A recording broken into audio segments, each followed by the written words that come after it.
MPC BiPC ఇంటర్లో ఏ group అయినా సరే best degree course India's first industry integrated AIDP degree. Call now.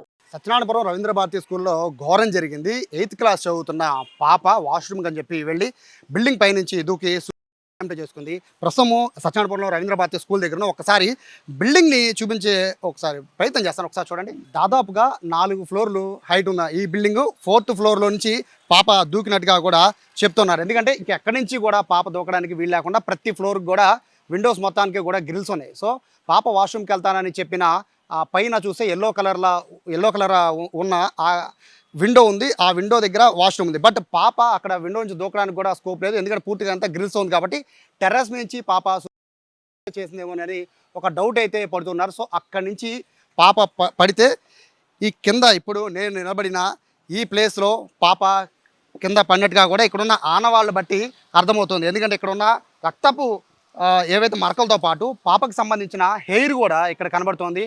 పూర్తిగా తల ఇక్కడ బలంగా తగిలి ఉండొచ్చు. ఎందుకంటే పాప హెయిర్ కూడా ఇక్కడ కనబడుతుంది. అంటే చూడొచ్చు ఎంత దారుణం జరిగింది అనేది. అయితే స్కూల్ యాజమాన్యం మాత్రం అసలు ఏమీ జరగలేదు, ఏమీ తెలియదు అన్నట్టు ప్రస్తుతం ఈ స్కూలు యాజమాన్యం వ్యవహరిస్తోంది. సో పాప పడిపోయాక మొదట చూసిన ఇక్కడ వ్యక్తి ఉన్నారు. అయితే యాక్చువల్గా వీళ్ళ పిల్లలు చదువుతుంది పక్క స్కూల్లో, కానీ పాప పడిపోవడాన్ని చూసి ఇమీడియట్గా ఇన్ఫర్మేషన్ ఇచ్చింది ఈయనే. సార్ నమస్తే, ఏం జరిగిందండి ఎగ్జాక్ట్గా? నేను మా బాబుకి లంచ్ టైంలో వచ్చానండి. రాగానే ఇట్లా బయటకు వచ్చాను. మా స్కూల్ బయట గేట్ దగ్గరకు వస్తే పెద్ద సౌండ్ వినబడింది నాకు. ఏంటో అని చూస్తే పాప రివర్స్లో పడిపోయి ఉంది. పాపకి ఫోర్ హెడ్ దగ్గర నుంచి మళ్ళీ లెఫ్ట్ హ్యాండ్ బ్రోక్ అయిపోయి బ్లడ్ వస్తుంది. సో మల్టిపుల్ ఇంజరీస్ అయి ఉంటాయి. నేను ఏం చేశానంటే ఇమీడియట్గా వెళ్ళి వాళ్ళ స్కూల్ సెక్యూరిటీ గార్డ్ని మళ్ళీ స్టాఫ్కి ఇన్ఫామ్ చేశాను. వెంటనే వాళ్ళు బయటికి వచ్చి వెంటనే పాపని స్కూల్ దగ్గరలో ఉన్న స్వర హాస్పిటల్కి జాయిన్ చేశారు. అప్పటికి నేను అంబులెన్స్కి ట్రై చేశాను. వాళ్ళ దగ్గర నుంచి నాకు సరైన రెస్పాన్స్ రాలేదు. సో ఇమీడియట్గా వాళ్ళ స్కూల్ స్టాఫ్ వచ్చి ఆటోలో మాట్లాడుకొని స్వర హాస్పిటల్కి తీసుకెళ్ళిపోయి వాళ్ళు వెంటనే రెస్క్యూ చేశారు పాపని. ఎంతసేపు అంటే మొత్తం ఈ టైం ఎంత టైం పట్టిందండి మీరు చూసి వాళ్ళు వచ్చి రెస్పాండ్ అయ్యాని చేసరికి? వెంటనే సార్ విత్ ఇన్ మినిట్స్ వెంటనే రియాక్ట్ అయ్యారు స్కూల్ యాజమాన్యం. అది అంటున్నారు. ఇక్కడ సెక్యూరిటీ వీళ్ళందరూ ఉన్నారు కదా, వాళ్ళు ఎవరు గమనించలేదని అబ్జర్వ్ చేయలేదు? సెక్యూరిటీ స్టాఫ్ అంటే అప్పటికి అటువైపు ఉన్నారు సార్. లంచ్ టైం కదా, అందరూ లంచ్ చేస్తారు. సో ఎవరికి అబ్జర్వేషన్ ఉండదు ఆ టైంకి. అది సార్. మీ పిల్లలు ఎక్కడ చదువుతున్నారండి? మా పిల్లలు పక్క స్కూల్ అండి. పక్క స్కూల్. సో మీరు గమనించారు? నేను గమనించాను. ఎగ్జాక్ట్గా ఎక్కడండి? అంటే ఈ బిల్డింగ్ అంటే చెట్టు మీద పడిపోయింది, చెట్టు నుంచి కింద పడిపోయిందని ఏవో కథలు చెప్తున్నారు. ఎలా పడింది అనేది నాకు ఐడియా లేదు సార్. నాకు సౌండ్ వినబడి నేను వచ్చాను. అప్పటికే పాప పడిపోయింది. ఎలా పడింది అనేది డీటెయిల్స్ నాకు తెలియదు. ఎగ్జాక్ట్గా అటువైపు పడిపోయింది. నుంచి మీరు అనుకోవడం ఎట్లా పడిందో తెలియదు సార్. పాప అయితే పడిపోయి మల్టిపుల్ ఫ్రాక్చర్స్ అయినాయి పాపకి. పక్క స్కూల్లో చదువుతున్న తమ పిల్లల కోసం లంచ్ కోసం వచ్చి ఈయన చూశారు. ఈయన చూసి ఇమీడియట్గా ఇక్కడున్న సెక్యూరిటీ వాళ్ళకి, అంటే స్కూల్ సంబంధించిన సెక్యూరిటీ వాళ్ళకి ఇన్ఫర్మేషన్ ఇస్తే వాళ్ళు వచ్చిన తర్వాత అంబులెన్స్ తీసుకెళ్ళి ఇంత పెద్ద కథ నడిచింది. ఇంత పెద్ద స్కూల్కి 4 సరౌండింగ్లో సెక్యూరిటీ గార్డులు ఉన్నా కూడా ఎవరు పట్టించుకునే పరిస్థితి ఇక్కడ కనబడుతుంది. సో హాస్పిటల్కి వెళ్దాం, అక్కడ సిచ్యువేషన్ ఏంటో తెలుసుకుందాం. సో మాట్లాడతామని చెప్పారు స్కూల్కి సంబంధించిన యాజమాన్యం. స్కూల్ ప్రిన్సిపల్ కూడా మనతో ఉన్నారు. మేడం, అరౌండ్ ఒక 1.5 hour నుంచి వెయిట్ చేస్తున్నాం. అసలు ఏం జరిగిందండి? సార్ ఏం లేదు, ఈరోజు ఇంటర్నల్ ఎగ్జామ్స్ మాత్రం జరుగుతున్నాయి. పాప టెన్షన్ పడిందని మాత్రం పక్క పిల్లలు మాకు చెప్పారు. ఇది యాక్చువల్లీ లంచ్ పీరియడ్, మాకు మార్నింగ్ ఎగ్జామ్ అయిపోయింది, లంచ్ పీరియడ్. నేను కూడా అప్పటి వరకు అక్కడే ఉన్నా. ఇన్ బెల్ అయ్యింది, పిల్లలందరూ క్లాసులో వెళ్తున్నారు. Just went back to have my lunch. 5 minutesలో నాకు రోడ్డు మీద పాసెస్ బై వచ్చి, మేడం పిల్ల ఎవరో పడిపోయింది అంటే, నేను ఇంకా లంచ్ కూడా చేయలే. వెంటనే రష్ అయ్యాము. పాపని ముందు సేఫ్టీ కోసం హాస్పిటల్కి, తన పాప కూడా అప్పుడు మాట్లాడుతుంది. మా షాకింగ్ ఏంటంటే, నాకేం అవ్వలేదా, నన్ను హాస్పిటల్కి తీసుకెళ్ళండి, నన్ను సేవ్ చేయండి అని తన పాప మేము తీసుకెళ్తుంటే ఆ పాటలు కూడా తను అటర్ చేసింది. సో వెరీ నెక్స్ట్ వాజ్ మాకు స్వర హాస్పిటల్ ఉంది. ఆ హాస్పిటల్లో జాయిన్ చేసి immediately I came back to verify అసలు ఏమైంది క్లాస్లో, ఎందుకు ఇలా జరిగిందని. ఆ పిల్లలతో మాట్లాడినప్పుడు నా పక్కన తన క్లోజ్ ఫ్రెండ్స్, క్లాస్ ఫ్రెండ్స్ చెప్పింది ఏంటంటే, ఇంకో మాట తను 2 months మాకు న్యూగా, అంటే తను మా మధురానగర్ క్యాంపస్ ఇంకో క్యాంపస్లో చదువుతుంది పాప. 7th 8th ఇక్కడ వచ్చింది. ఇట్స్ జస్ట్ 1.5 month అంతే మాకు తనతో పరిచయం. ఏ కాంప్లికేషన్స్ లేవు. ఈవెన్ పేరెంట్స్ కూడా స్కూల్ గురించి మా పాప ఏనాడు కంప్లైంట్ చెప్పలేదన్నారు. Everything safe.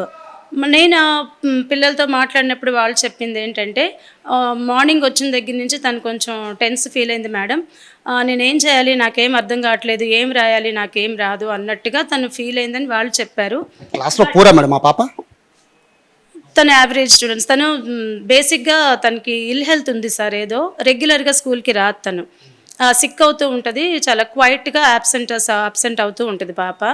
మేబీ ఏమైందో తెలీదు. సో తర్వాత తను షీ ఫినిష్డ్ హర్ ఎగ్జామ్ తర్వాత లంచ్ కూడా చేసింది. లంచ్ చేసి బయట పిల్లలందరూ క్లాస్లో ఉన్నారు, అంటే ఇన్ బెల్ అయిపోయింది. దెన్ వాష్రూమ్కి వెళ్ళొస్తానని చెప్పి వెళ్ళిందంట సార్. అక్కడ వరకు నాకు నెక్స్ట్ ఆ టైము నాకు పేరెంట్ చెప్పిన టైం టాలీ చేసుకుంటే 5 minutes గ్యాప్. 5 minutesలో నాకు కాల్ వచ్చింది, this is what happened. Now పాప సేఫ్ ఉంది. యాక్చువల్గా పిల్లల మనస్తత్వం మీకు తెలుస్తూ ఉంటుంది టీచర్ దగ్గర నుంచి, ఎందుకంటే వాళ్ళు అబ్జర్వ్ చేస్తుంటారు పిల్లలు లోగా ఉన్నారా యాక్టివ్గా ఉన్నారా తెలుస్తుంది. మీరు ఇంత నుంచి ఆ పాపని అబ్జర్వ్ చేస్తూ యాబ్సెంట్లో ఉన్న పాప, బిలో యావరేజ్ అని మీరు చెప్తున్న పాప, టెన్స్ ఫీల్ అవుతుంది మీరు చెప్తున్న పాప, సిచ్యువేషన్ అట్లా ఉన్నప్పుడు మీ టీచర్స్ కానీ మీరు కానీ ఏం కౌన్సిలింగ్ ఇస్తున్నారు పిల్లలకి? 8th class చదువుతున్న పిల్లలు. అది ఈ రోజు తను టెన్స్ ఫీల్ అయింది. ఇప్పటి వరకు మాకు తనతో నేను చెప్పాను కదా, ఇంకోటి పేరెంట్స్ కూడా ఏం కంప్లైంట్ లేదు, నాకు చాలా బాగుంది స్కూల్ అని చెప్పింది. పేరెంట్స్ కూడా కన్ఫెస్ చేస్తున్నారు కదా సార్ ఆ విషయం.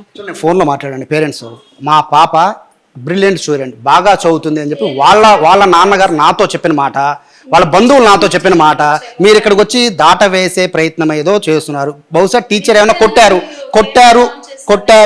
కాదు మేడం, కొట్టారు అనే ఒకటి ఆరోపణ వస్తుంది. కొట్టలేదు, మీరు పిల్లలు ఉన్నప్పుడు వచ్చి అడిగి ఉండాల్సింది కదా.